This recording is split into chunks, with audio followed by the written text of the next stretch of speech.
শারীরিক প্রতিবন্ধকতা নিয়ে জন্মগ্রহণ করেন জাহিদুল ইসলাম।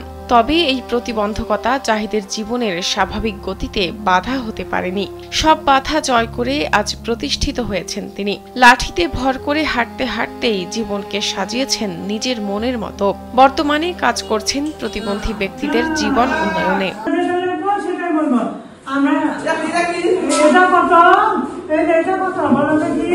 চার ভাই বোনের মধ্যে জাহিদুল ছিলেন তৃতীয়। শারীরিক প্রতিবন্ধকতার কারণে পরিবারের সবাই দুশ্চিন্তায় থাকত জাহিদকে নিয়ে, অথচ তিনি আজ পরিবারের সবচেয়ে শিক্ষিত ব্যক্তি। পঞ্চম শ্রেণীর পরে বাড়ির কাছাকাছি কোনো স্কুল না থাকায় মাদ্রাসায় ভর্তি হন জাহিদ। মাদ্রাসা থেকে আলিম ও দাখিল পাশ করেন তিনি। ইসলামিক স্টাডিজে অনার্সে ভর্তি হন বাড়ি থেকে 40 কিলোমিটার দূরের এক কলেজে। প্রথম কিছুদিন তার ভাই সাথে গেলেও পরবর্তীতে ভাইদের নিষেধ করেন তিনি।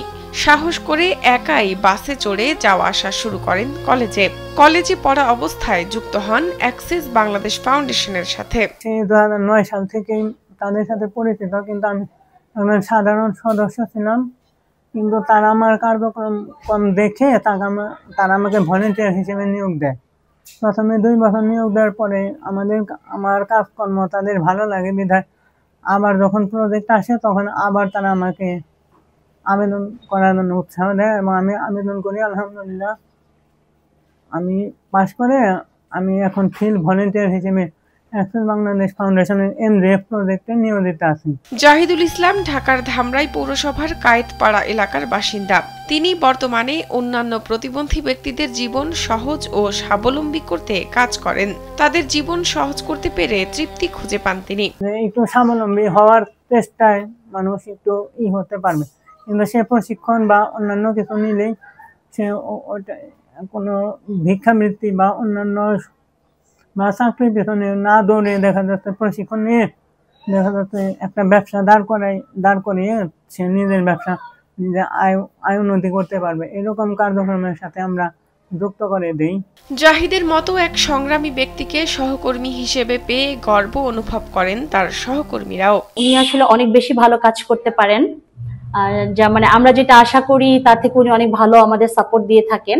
আর ওনার কিছু গুণ আছে, যেটা হচ্ছে উনি খুব সুন্দর গজল করতে পারেন, গান করতে পারেন এবং স্বরচিত গান উনি নিজেই সুর করেন এবং উনি নিজেই লিখেন।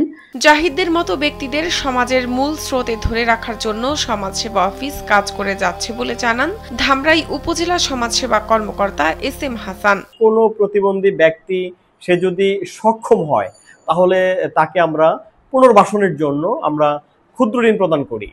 বিশেষ করে সুদমুক্ত এই ক্ষুদ্র ঋণের মাধ্যমে যে কোনো প্রতিবন্ধী ব্যক্তি সে সমাজের মূল স্রোতধারায় ফিরে আসতে পারবে। তাকে স্বাবলম্বী করতে, তাকে আত্মনির্ভরশীল করতে উপজেলা সমাজসেবা কার্যালয় সবসময় পাশে আছে।